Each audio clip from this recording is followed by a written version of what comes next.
Now question 35 का A part देखिए। A solid iron pole consist of a solid cylinder of height 200 centimetre and base diameter is 28 centimetre. एक solid iron pole है जिसकी की क्या है, उसका हमें एक उसमें सिलेंडर दे रखा है जिसकी की जो हाइट है वो 200 सेंटीमीटर है एंड उसका जो बेस डायमीटर है वो 28 सेंटीमीटर है। तो रेडियस उसका हाफ, दैट मींस 14 सेंटीमीटर हो जाएगी। Is surmounted bye an another cylinder of height 50 centimetre. उसको सरमाउंट किया गया है 50 सेंटीमीटर के एक और सिलेंडर से जिसका की बेस रेडियस 7 सेंटीमीटर है। Find the mass of the pole given that 1 centimetre cube of iron has approximately 8 gram mass. 1 centimetre cube में 8 ग्राम है। जो इसकी टोटल वॉल्यूम से मैं इसे मल्टीप्लाई कर दूं तो मुझे mass of this iron pole मिल जाएगा। तो हमें यहां पर वॉल्यूम निकालनी है और वॉल्यूम को हम आपका 8 ग्राम से मल्टीप्लाई करेंगे तो हमें इसका मास मिल जाएगा। तो यहां पे मैं लिखता हूं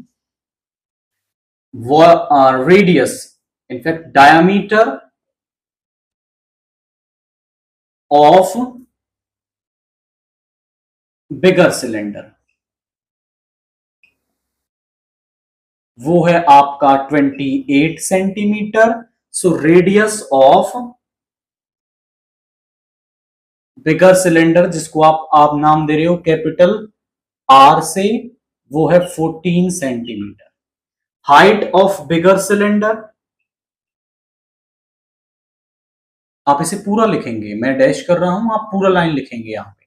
उसको कैपिटल एच नाम दे रहे हैं, 200 centimetre. And radius of smaller cylinder, उसकी रेडियस हमें एज इट इज क्वेश्चन में पहले ही दे रखी थी, that is 7 centimetre. And height, इसको स्मॉल आर नाम दे रहे हैं। Height of smaller cylinder is 50 centimetre, जिसको स्मॉल एच नाम दे रहे हैं। वॉल्यूम ऑफ आयरन पोल, वो क्या होगा, volume of bigger cylinder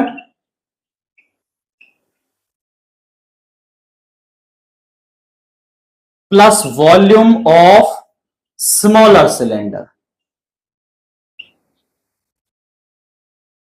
volume of bigger cylinder क्या फॉर्मूला क्या होगा, फॉर्मूला तो सेम ही होता है, पाई आर स्क्वायर, यानी इसकी रेडियस आर है, कैपिटल एच प्लस इसका हो जाएगा पाई आर स्क्वायर एच। अब आप ध्यान से देखें तो पाई की वैल्यू 22/7 और बड़े वाले सिलेंडर की जो रेडियस है दैट इज 14 इंटू 14 इंटू 200, यहां पे 22/7, और छोटे वाले सिलेंडर की जो रेडियस है दैट इज 7 इंटू 7, हाइट है 50। तो यहां 7 से ये 2 टाइम्स कैंसिल हो गया, 7 से ये पूरा कैंसिल हो गया, और यहां पे आ गया 22 into 28, 14 to 28 into 2 is 5600, plus यहां पे आ गया 154 इंटू 7, ओके 7 का तो हो गया, इंटू 50। अब इसको मल्टीप्लाई कर लेता हूं मैं, 56 इंटू 22,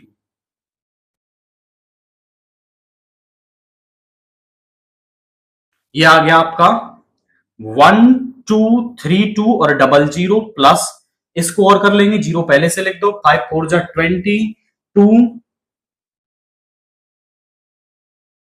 7700,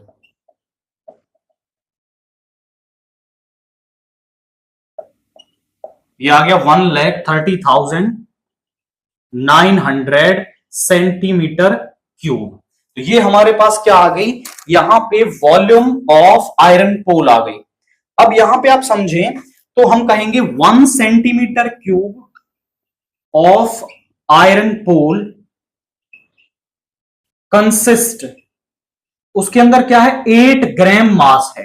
हमारे पास वॉल्यूम इतनी आ रही है तो 1,30,900 सेंटीमीटर क्यूब के अंदर कितना मास होगा, 8 इंटू 1,30,900, यहां पे 00,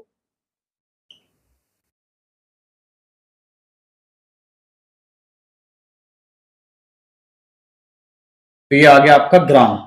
अब मास को ना, ये बड़ी सी वैल्यू आ रही, किलोग्राम में कन्वर्ट कर लो। मास इन केजी, मास इन केजी क्या आ जाएगा? आप सिंपली इसको क्या कर दोगे, 1000 से डिवाइड कर दोगे। 2 जीरो तो यहां कैंसिल हो गई, 1 जीरो से पॉइंट लगा लो। 1047.2 केजी, तो इतना मास उस आयरन पोल का वहां पर होगा। आप समझ पाए हैं कि हमने पहले वॉल्यूम निकाल ली। वॉल्यूम निकालने के लिए बड़े वाले सिलेंडर की वॉल्यूम प्लस छोटे वाले सिलेंडर की वॉल्यूम, और फिर दोनों का सम कर दिया, तो हमें वॉल्यूम मिल गई। 1 सेंटीमीटर क्यूब में 8 ग्राम होते हैं, तो टोटल वॉल्यूम में इतने होंगे। ग्राम में मास पता चल गया, उसको 1000 से डिवाइड किया, तो किलोग्राम में मास हमें यहां पर मिल गया है। क्वेश्चन 35 का बी पार्ट देखिए। A medicine capsule is in the shape of a cylinder with 2 hemispheres stuck to its each ends. The length of the entire capsule is 14 mm and the diameter of the capsule is 4 mm. Find its surface area, also find its volume. हमारे पास एक medicine capsule है, मैं यहां पे उसकी figure बनाता हूं इस तरीके से। उसके दोनों एंड्स पर क्या है, हेमिस्फीयर प्रेजेंट है।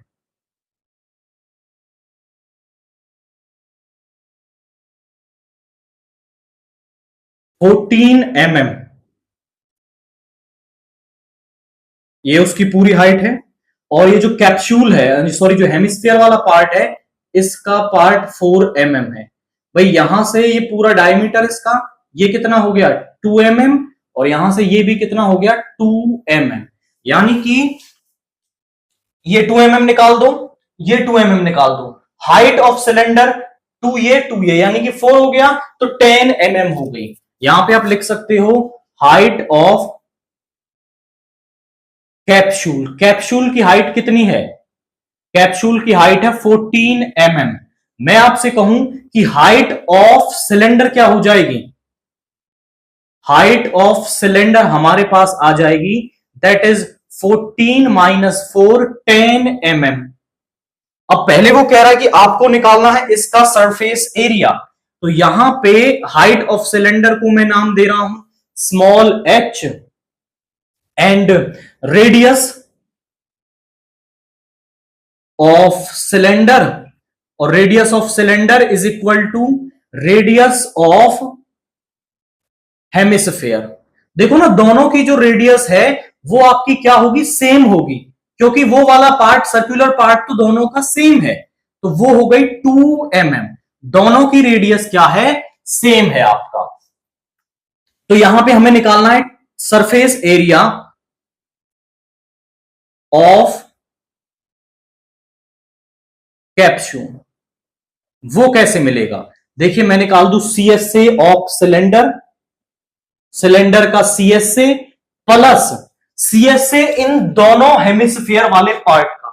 TSA मुझे कैसे मिलेगा, ये जो सिलेंडर प्रेजेंट है इसका तो मैं निकालूंगा CSA, प्लस ये जो दोनों हेमिस्फीयर वाले पार्ट्स हैं इनका मैं निकाल दूंगा आपका CSA।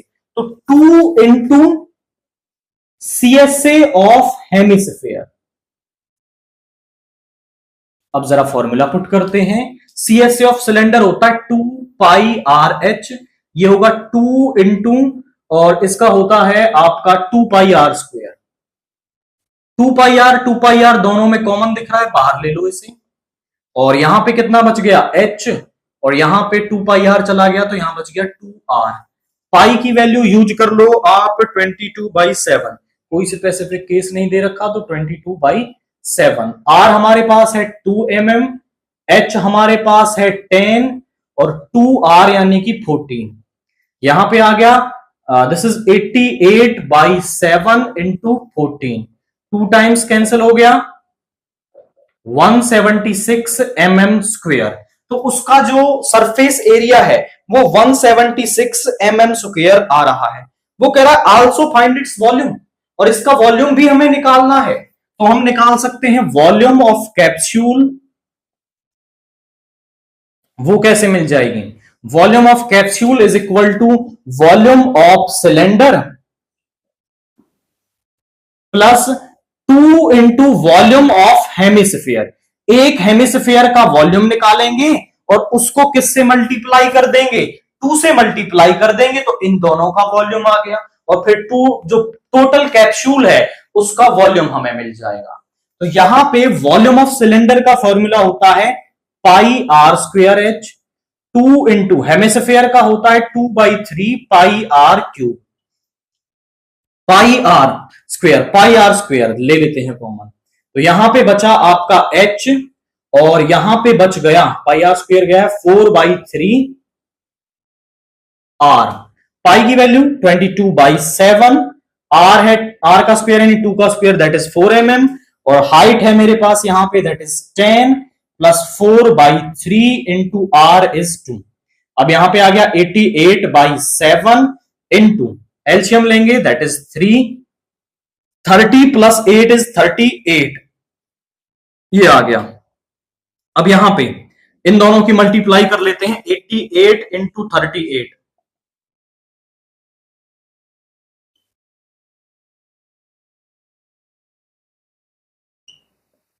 ये आ गया 3344 अपॉन 21 सेंटीमीटर क्यूब। इसको 21 से डिवाइड और कर देते हैं, ये गया पहले 1 टाइम तो यहां पे आ गया आपका 12, 124 तो ये जाएगा आई थिंक आपका 5 टाइम्स, 5 टाइम्स जाएगा, 6 टाइम तो ज्यादा हो रहा है।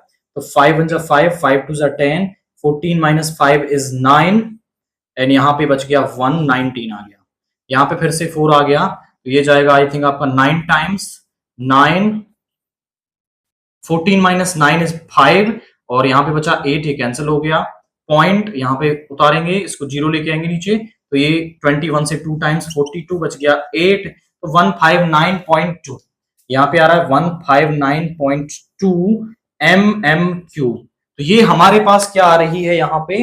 Volume of the complete capsule आ रही है। तो कंप्लीट कैप्सूल की वॉल्यूम निकालने के लिए हमें क्या करना है? वॉल्यूम ऑफ सिलेंडर निकालना है, और वॉल्यूम ऑफ हेमिस्फीयर को 2 से मल्टीप्लाई करके ऐड कर दोगे तो हमें क्या मिल जाएगा? आपका वॉल्यूम ऑफ कैप्सूल मिल जाएगी। दो छोटे छोटे से क्वेश्चन उसने यहां पूछ रखे हैं कि volume total surface area of capsule बता दीजिए, वॉल्यूम ऑफ कैप्सूल यहां पर बता दीजिए। नाउ क्वेश्चन 36 सेक्शन ई का केस स्टडी का पहला क्वेश्चन देखिए। A stable owner has 4 horses, एक ऑनर है जिसके पास 4 हॉर्सेस हैं। He usually tie these horses with 7 meter long rope at pegs to each corner of the square shaped grass field of 20 meter length। आपका एक square shape का grass field है, उसके चारों कॉर्नर्स पे वो क्या करता है? हॉर्स को बांधता है 7 मीटर की रोप से, कि हॉर्स यहां तक ही आपका आ सकता है, केवल ऐसे ऐसे 7 मीटर, ऐसे 7 मीटर, सेम तरीके से। अब वो कह रहा है कि but tying with rope sometime results in injuries to his horses। अब जैसे वो रोप से हॉर्स को बांधता है तो कई बार रोप से उसको क्या हो जाती है? हॉर्स को इंजरी हो जाती है। So he decided to build a fence around the area so that each horse can graze। अब वो ना फेंस बनाने के बारे में सोच रहा है यहाँ पे वो फेंस बना दे तो एरिया वो तब भी इतना ही ग्रेज कर पाएंगे, चर पाएंगे वहां पे। तो based on the above information answer the following question. Find the area of the square shaped grass field. तो यहां पे हम लिखते हैं this is first side of square is 20 metre. तो area of square field, area का formula क्या होता है? साइड का स्क्वायर यानी 20 का स्क्वायर, तो वो हो गया आपका 400 मीटर स्क्वायर। तो पहला क्वेश्चन हो गया that is area of square field. Now second कह रहा है, सेकंड का A part, find the area of total field in which these horses can graze. इतना एरिया बता दीजिए जिसमें ये चारों हॉर्स आपके ग्रेज कर सकते हैं। तो यहां पे एरिया ग्रेज्ड बाई 1 हॉर्स, ये इसका ए पार्ट है। एरिया ग्रेज्ड बाई 1 हॉर्स, एक हॉर्स आपका कितना एरिया ग्रेज कर सकता है? देखो यहां बनता है 90 डिग्री का एंगल, ये एक सेक्टर है और सेक्टर का एरिया हम कैसे निकालते हैं? Theta upon 360 into pi R square. अब थीटा तो हमारा बन रहा है यहां पे 90 ओवर 360 और रेडियस है ये 7 मीटर की रोप आपकी 22/7 इंटू 7 90 से 4 टाइम्स 7 से 7 और ये हो गया आपका that is this is 154/4 metre square. इतना एरिया तो एक हॉर्स ग्रेज कर सकता है। हमें चारों का निकालना है। एरिया ग्रेज्ड बाई 4 हॉर्सेस, चारों हॉर्सेस के द्वारा कितना होगा? 154/4 मल्टीप्लाई बाई 4 यानी 154 मीटर स्क्वायर। इतना एरिया जो है वो चारों हॉर्स ग्रेज कर सकते हैं। अब इसका बी पार्ट क्या कह रहा है वो हमसे, if the length of the rope each horse is increased from 7 metre to 10 metre find the area grazed by 1 horse. वो क्या कर रहा है कि रोप को 7 मीटर से 10 मीटर कर दे, यानी अब जो रेडियस वाला पार्ट है वो 10 मीटर हो जाएगा। तो एरिया ग्रेज्ड बाई, यहां पे हम लिखते हैं length of rope, length of rope is 10 metre after increment. That means अब जो नया आर है वो 10 मीटर बन गया। एरिया ग्रेज्ड बाई 1 हॉर्स,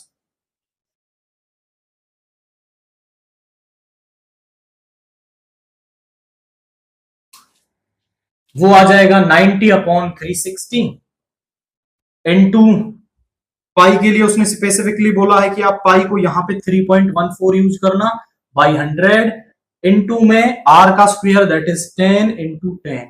ये तो कैंसिल हो गया इससे, ये इससे 4 टाइम्स हो गया, इसको डिवाइड कर देते हैं तो यहां पे आ गया दैट इज आपका दिस इज 314 को 4 से डिवाइड कर देते हैं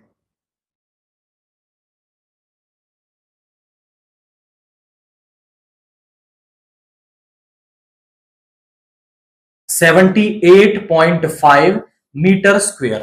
तो जो एक हॉर्स है वो कितना एरिया ग्रेज कर सकता है? That is 78.5 metre square area को ग्रेज कर सकता है। What is the area of field is left ungrazed if the length of the rope is 7 centimetre. अब देखो सारा पार्ट सेंटीमीटर में दे रखा तो इसको मीटर में कन्वर्ट करके हम बताते हैं। तो यहां पे मैं लिखता हूं this is third question, length of rope is 7 centimetre और इसको आप कन्वर्ट करना चाहें तो 7/100 मीटर हो जाएगा। देखो मेरे पास ना इसका एरिया 400 मीटर स्क्वायर प्रेजेंट है।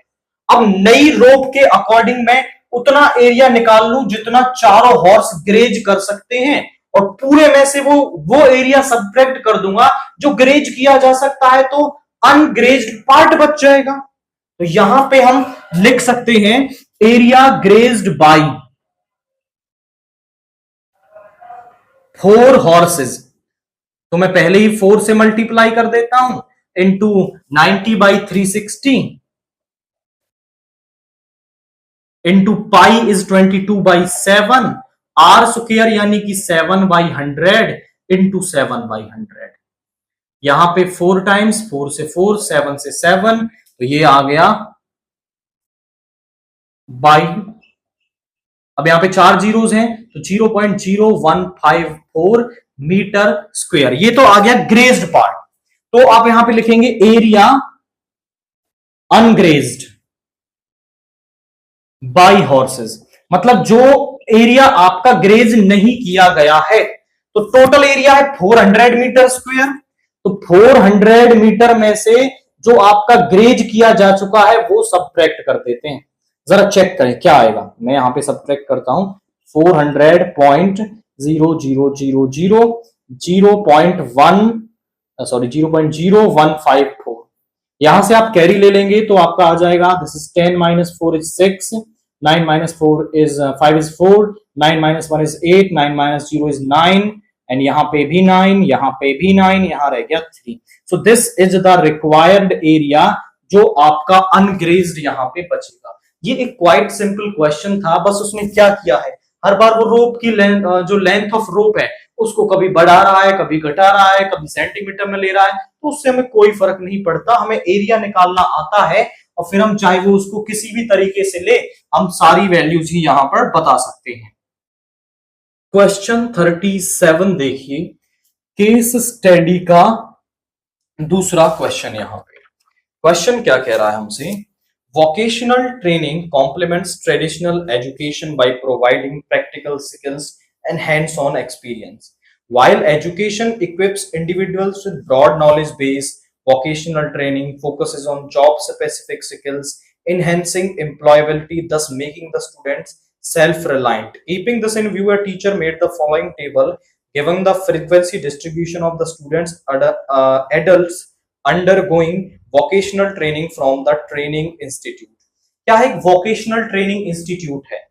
वोकेशनल ट्रेनिंग में जैसे स्किल कोर्स होते हैं आपके, आजकल बहुत सारे स्किल कोर्स करवाए जाते हैं, पीएम स्कीम के अंदर भी होते हैं, कुछ गवर्नमेंट स्टेट स्कीम्स के अंदर भी होते हैं, तो ऐसा ही एक वोकेशनल ट्रेनिंग सेंटर है, उस पर आपका कोई वोकेशनल कोर्स चल रहा है और वहां पर जो टीचर है उसने डाटा बनाया है कि कितने लोग उस इंस्टीट्यूट से पढ़ने के लिए आते हैं।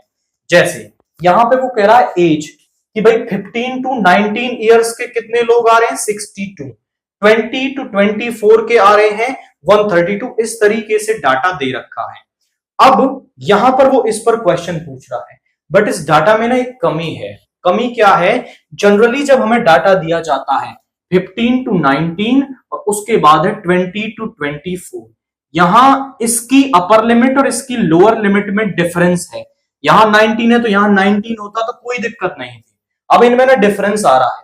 ऐसे डाटा को हम इंक्लूसिव डाटा बोलते हैं और हमें ये सेम चाहिए, मतलब इसको एक्सक्लूसिव में कन्वर्ट करना पड़ेगा। और वो हम कैसे कन्वर्ट करते हैं, आप देखो यहां इनके बीच में डिफरेंस कितना आ रहा है 1 का, उसका कर लो हाफ यानी 0.5। अब ये 0.5 तो आप क्या कर देंगे, यहां पर इसमें से तो सब्ट्रैक्ट करो और इसमें ऐड कर दो। इसमें से सब्ट्रैक्ट करोगे तो कितना बन जाएगा, इट विल बिकम 14.5 टू 19.5। अब यहां से कम करोगे तो 19.5 यहां ऐड करोगे 24.5, यहां से कम करोगे 24.5 29.5, यहां से कम करेंगे 29.5, यहां पे ऐड करेंगे 34.5, यहां पे 34.5 38.5 39.5 इनफैक्ट ऐड करेंगे ना यहाँ पे, तो यहाँ पे 39.5 44.5, यहाँ पे 44.5 49.5, यहाँ पे आपका 49.5 माइनस का 54.5, यानी अपर लिमिट में से तो सब्ट्रैक्ट करना है और सभी लोअर लिमिट्स में क्या कर देना है, आपको ये ऐड यहां पर कर देना है। So this is age in years now. अब मैं इसकी फ्रीक्वेंसी लिख देता हूं कि नंबर ऑफ पार्टिसिपेंट, या फिर आप उसे फ्रीक्वेंसी कह सकते हैं, फ्रीक्वेंसी यहां पर कितनी आ रही है। पहले वाली फ्रीक्वेंसी की हम बात करें तो वो है 62, फिर है 132, 96, 37, 13, 11, 10 एंड 4। अब क्वेश्चंस को देखते हैं कि क्वेश्चन क्या पूछ रहा है, what is the lower limit of the model class of the above data. तो यहां पे lower limit of the model class हमें बतानी है, पहला क्वेश्चन।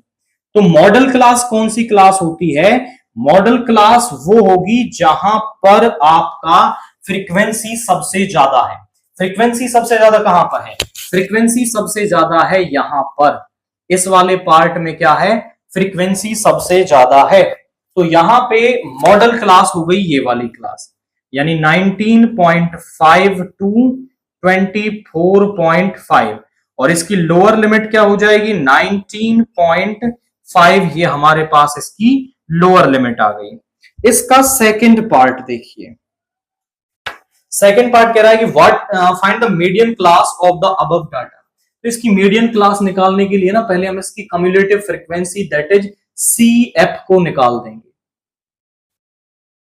वो कैसे निकालते हैं, पहले 62 को इसमें ऐड कर दो, 2 और 2 4, 639 194,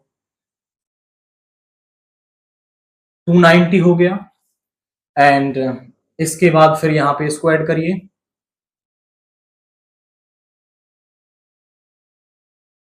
340 हो गया, 351, 361 एंड ये आपका आ गया दैट इज 365। टोटल नंबर इसमें दे रखा है नहीं, यहाँ पे टोटल नंबर नहीं दे रखा है, दोबारा ऐड करते हैं, 2 into 4 and 639 194, 290,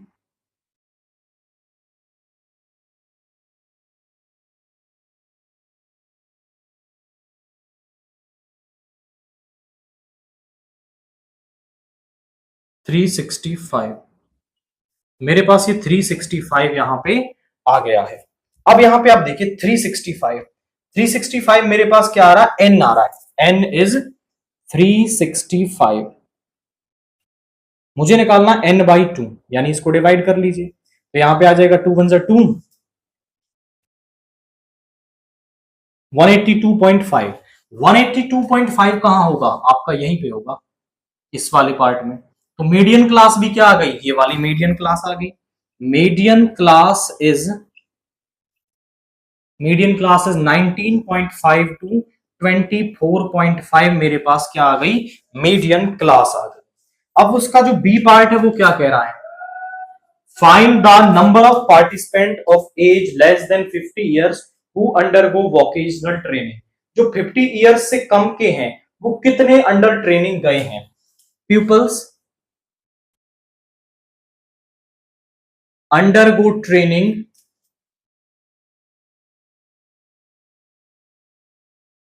less than 50।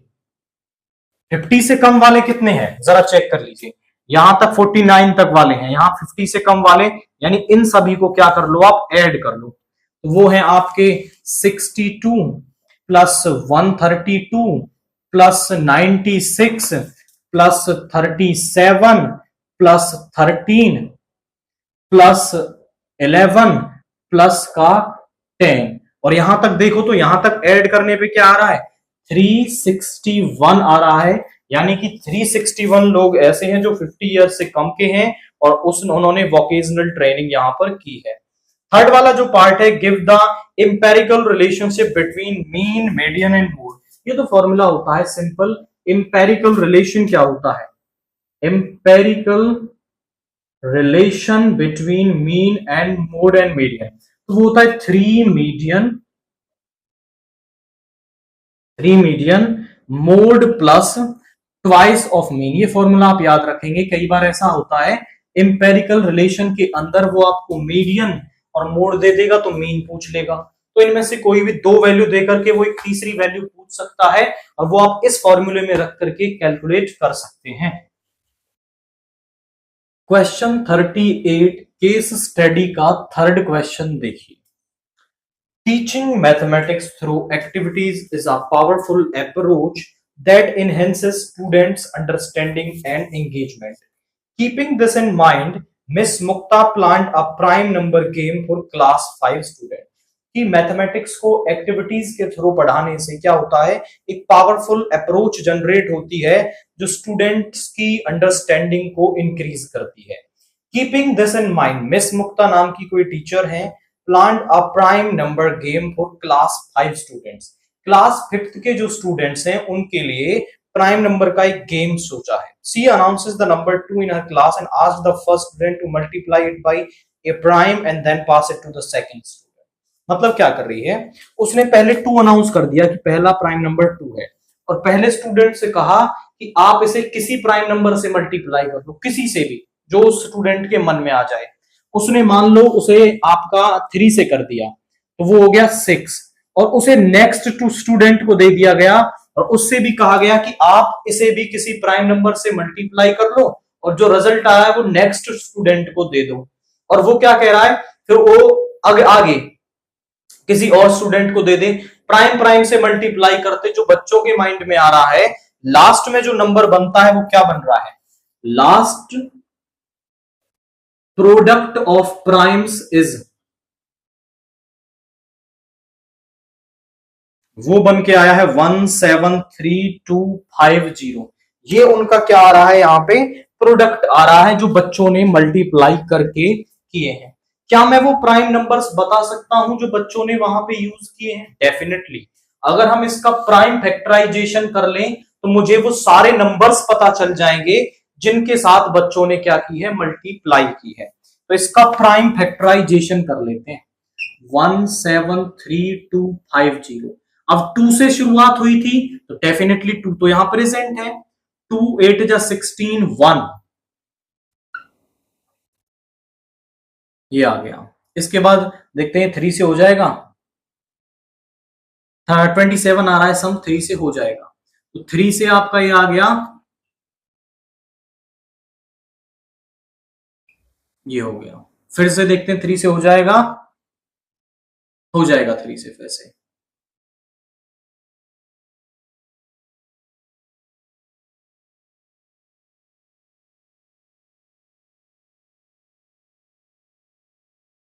अब 9 और 6 15 टू 17 5 22 अब नहीं होगा, ये 5 से होगा।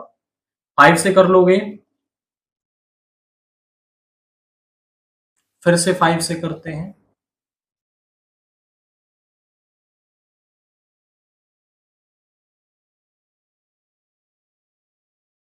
अब आपका ये 7 से होगा और ये 11। यानी इस नंबर के जो प्राइम फैक्टर्स हैं वो हमारे पास क्या आ रहे हैं, 2 इंटू 3 का स्क्वायर इंटू 5 का क्यूब इंटू 7 इंटू 11। तो यहां पे ये इसके प्राइम फैक्टर्स आ गए। अब इसी पर बेस्ड उसने कुछ क्वेश्चन पूछ रखे हैं। What is the least prime number used by student? Student ने सबसे छोटा प्राइम नंबर कौन सा यूज किया है? Least prime number used by student. बड़ा लिटिल बिट कंफ्यूजन आपको यहां पे होगा, सर 2 है, 2 नहीं है। 2 तो मिस मुक्ता ने बच्चों को दिया था, वो बच्चों ने नहीं लिया है, वो मैम ने दिया है उनको। तो बच्चों ने सबसे छोटा क्या यूज किया है, दैट इज 3। बच्चों ने, ये 2 तो मैम ने दे दिया। अब इसके अलावा देखो सबसे छोटा क्या है, दैट इज 3। तो बच्चों के द्वारा यूज किया हुआ 3 है। उसके बाद सेकंड का A part, how many students are there in class? Class में कितने स्टूडेंट्स हैं? Number of students in class वो हमें पता चल जाएगा। कैसे? कि जितने प्राइम नंबर से मल्टीप्लाई हुआ उतने स्टूडेंट है, 2 वो नहीं गिनेंगे। 3 यूज हुआ है 2 बार, 5 यूज हुआ है 3 बार, एक बार 7 और एक बार 11। इतनी बार मल्टीप्लीकेशन हुआ तो इतने स्टूडेंट हैं, दैट आर 7। यानी 7 स्टूडेंट्स यहां पर प्रेजेंट है। इसका B part, what is the highest prime number used by student? तो स्टूडेंट ने हाईएस्ट प्राइम नंबर कौन सा यूज किया है, that is 11। Highest prime number used by students वो है हमारे पास, दैट इज 11। इसके बाद थर्ड वाला पार्ट देखिए आप, which prime number has been used maximum times? तो maximum times used prime number कौन सा है? आप यहां देखें कि सबसे ज्यादा बार किसे यूज किया गया है। 11 1 टाइम हुआ है, 7 आपका 1 टाइम हुआ है, 5 3 टाइम और 3 2 टाइम। तो 5 जो है प्राइम नंबर वो आपका maximum time, that is 3 times यहां पर यूज किया गया है। इसके साथ हमने 33 को कंप्लीट कर लिया है। इससे अगले वीडियो में हम नेक्स्ट सेट को डिस्कस करेंगे, दैट इज 33 2।